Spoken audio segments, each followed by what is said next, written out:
Hey Queens, welcome back to another episode of Captivation Radio.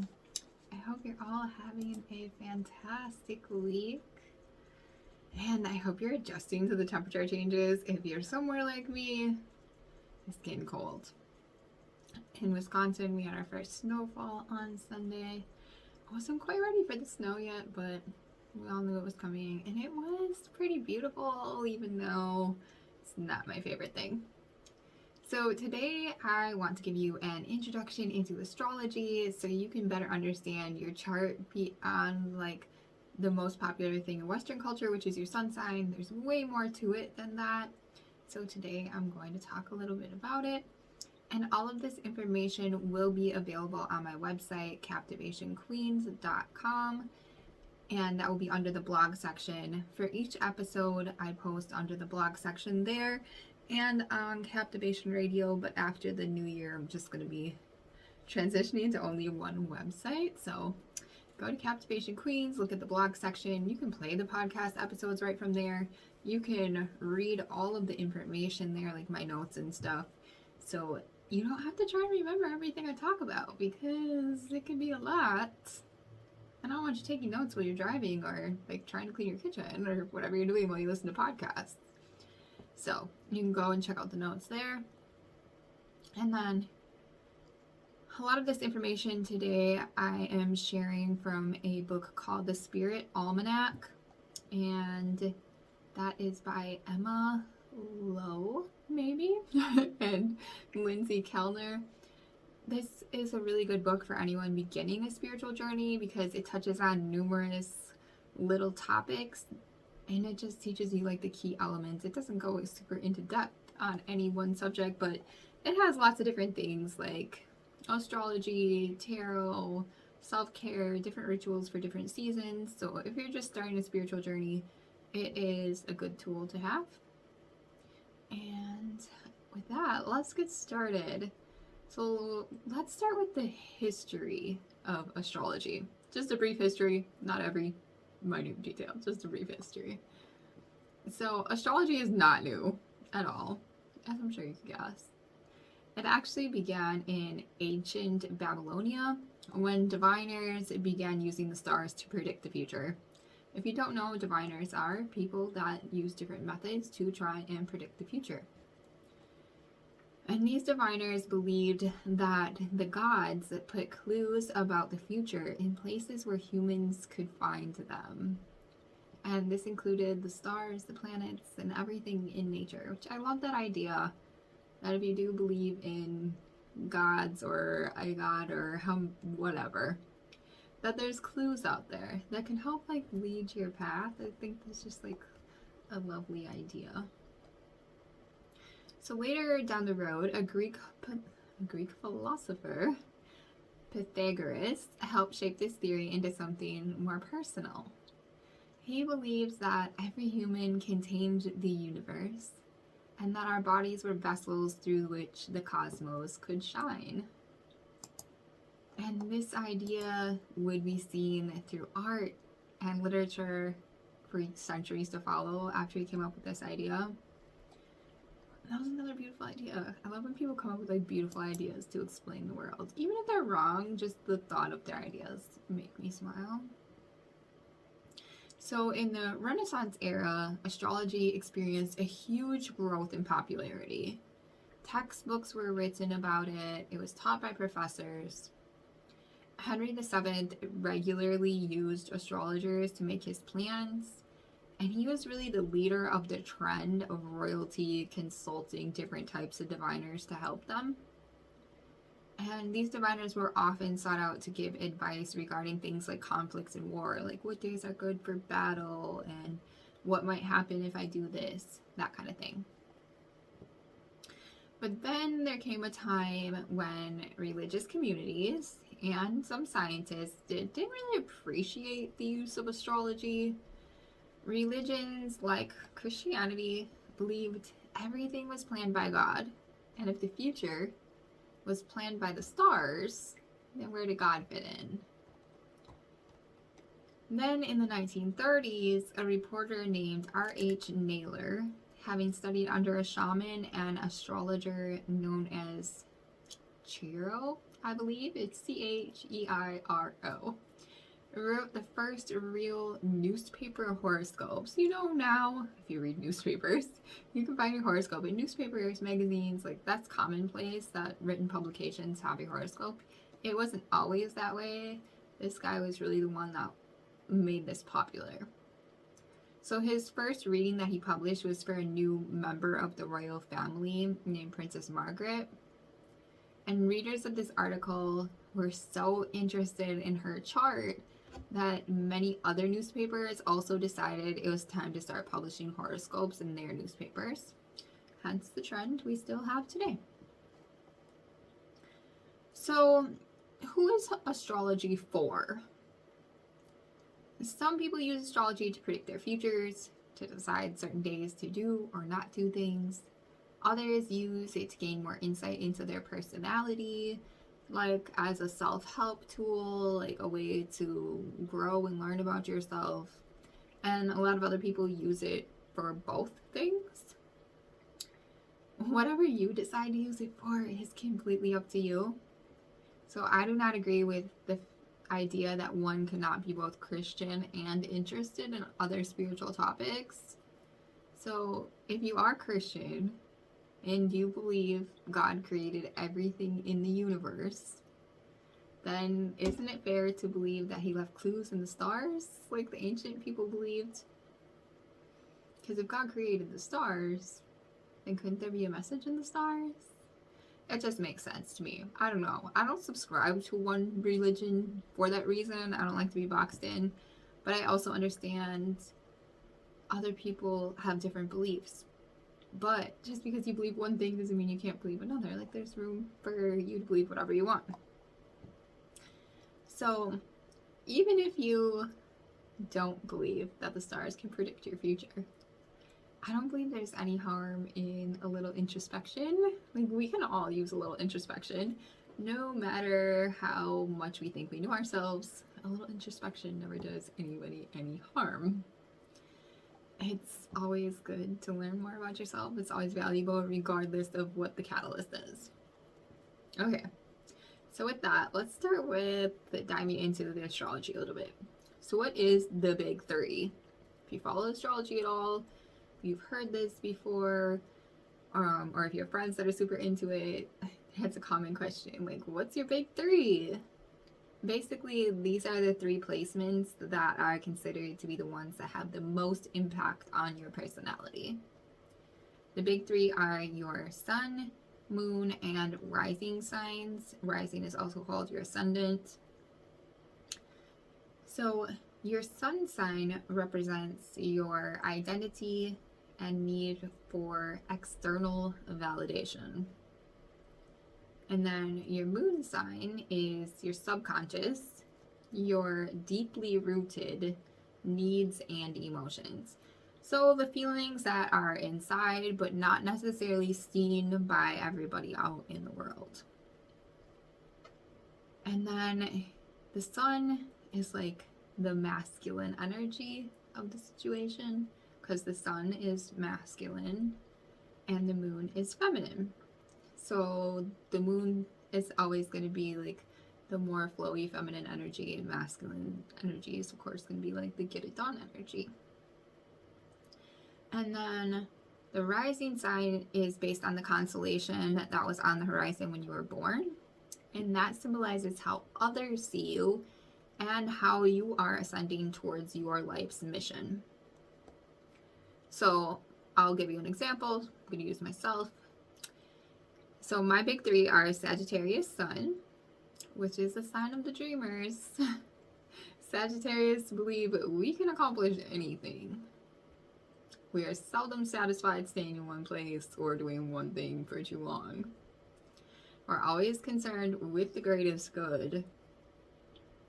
So we make good activists. And we don't necessarily always have the best tact when being honest about our opinions, which I'm working on. I'm better about it, but sometimes things just come out of your mouth. And then my moon is in Pisces. So Pisces is the last sign of the zodiac. It's the most psychic, empathetic, and compassionate. And then my ascending is in Cancer. And Cancer energy is emotional and comforting. Cancers are especially good at tuning into other people's feelings and energy and the energy of the environments around them. Like all of the energy. We feel all of the energy.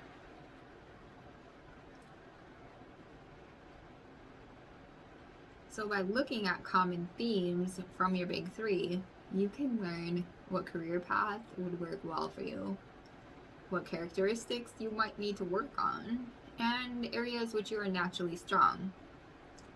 For me, analyzing these characteristics makes it obvious that the healing work that I try to avoid doing with people in the world is really part of my purpose. I would try to fight being a healer, but astrology is like, you might as well give in. When I'm working with people, it's like, you might as well give in. So it's just another sign. And that's because it comes natural, just as the stars say that it should. So if you've gotten this far, I would love to hear your big three, and if you feel like they resonate for you. So if you listen to this episode, take a screenshot wherever you're listening to it, and then share it to your stories and comment what your big three are. Tag me so I see it, and then I will respond. I do personally respond to all of my DMs that are not spam. So if you listen to this podcast and you want to send me a message, I will be the one that answers it for you.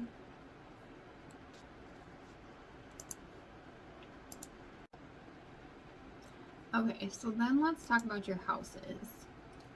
Your astrological or natal chart is broken down into 12 different houses, and these were where the planets were passing through during your birth. And this is where certain qualities are said to manifest. So if you look at your chart, you can download your chart and you can see different places, different houses. It's a whole little picture if you've never seen your chart before. I'm just going to go into the basics of the houses. So your first house is the start of a cycle. It represents your identity, attitude, and approach to life. And this is the house that's ruled by Aries. And then your second house is your self-esteem, material possessions, a daily routine, job, work ethic, and it's ruled by Taurus.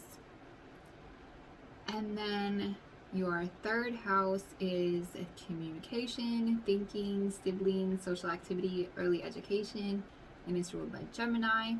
And then your fourth house represents your home, your roots, your family, your femininity, and this is ruled by Cancer. And then your fifth house is a romance, love affairs, creativity, self-expression, and joy. And this is ruled by Leo. And then your sixth house is health, fitness, systems, analytical nature, sense of usefulness, and it's ruled by Virgo. And then we have your seventh house, which is relationships, marriage, contracts, business partnerships, equality, basically like long-term relationships. And this is Libra's house. And then your eighth house is merging, sex, intimacy, shared finances, mystery, your legacy, secrets, big changes, and rebirth. And if you can't guess from those things, this is ruled by Scorpio. And then the ninth house, travel, wisdom, philosophy, higher education, law, ethics, religion, and this is Sagittarius's home. And then the 10th house, we have career, long-term goals, reputation, public image, masculinity, men, experts, fathers, fame, and this is Capricorn's house. And then we have the 11th house, which is groups, friends, social awareness, humanitarianism, hopes and wishes, the future, and this is Aquarius's home. And then we have the 12th house, which is going to be, since it's the end, it's the last house, it's going to be endings, healing, closure, spirituality, karma, things that are hidden, the afterlife, and this is Pisces' home. And you can see when you go through the houses, when you see which sign lives in that house normally, like that's where it's at home, you can see that those characteristics match up with the characteristics of that sign. So it starts to make a little bit of sense. And then we're going to talk about the planets that rule over each different house. So each planet, the sun, the moon, and Pluto, all have a specific meaning. And where these planets fall in your houses adds the nuance of astrology. So let's talk about what each of the planets means. And like I told you before at the beginning, this is all on my blog. You don't have to remember this. You can go back and reference it anytime you need to. So we'll start with the sun. The sun transits once a month. Sun rules over Leo, and it symbolizes ego, basic personality, your consciousness, vitality, and stamina. And then we have the moon, which is in each sign for 2 to 3 days. It rules over Cancer, and it symbolizes the unconscious, emotions, instincts, habits, and moods. And then we have Mercury, which moves through each sign in approximately 3 to 4 weeks. And it rules over Gemini and Virgo. It symbolizes mind, communication, intellect, reason, language, and intelligence. And then we have Venus. Venus moves through each sign in 4 to 5 weeks, and it rules over Taurus and Libra. It symbolizes attraction, love, relationships, art, beauty, and harmony. Then we have Mars, which moves through each sign in 6 to 7 weeks. It rules over Aries and symbolizes aggression, sex, action, desire, competition, courage, and passion. And then we have Jupiter, which moves through each sign in 12 to 13 months, and Jupiter rules over Sagittarius. It symbolizes luck, growth, expansion, optimism, abundance, and understanding. And then we have Saturn, which moves through each sign in 2 to 3 years, and that rules over Capricorn and symbolizes structure, law, restriction, discipline, responsibility, obligation, and ambition. Then we have Uranus, which moves through each sign in about 7 years. It rules over Aquarius and symbolizes eccentricity, unpredictable changes, rebellion, and reformation. And then we have Neptune, which moves through each sign in 10 to 12 years. So basically your whole generation will have the same Neptune. And Neptune rules over Pisces and symbolizes dreams, intuition, mysticism, imagination, and delusions. And then lastly, we have Pluto, and Pluto moves through each sign in 12 to 15 years. It rules over Scorpio and symbolizes transformation, power, death, rebirth, and evolution. So then if you don't know what your chart looks like, and you're like, I don't know what my chart looks like, so this isn't really making sense, I recommend you go to somewhere like astro-charts.com. This site will give you all your placements and which planets are in each house, and then you can like go through and start to interpret your chart by yourself. You don't have to get it all right, but just start playing with the little things. And then if it does seem like it's too much, there are many great astrologers online that can give you more insight into your chart.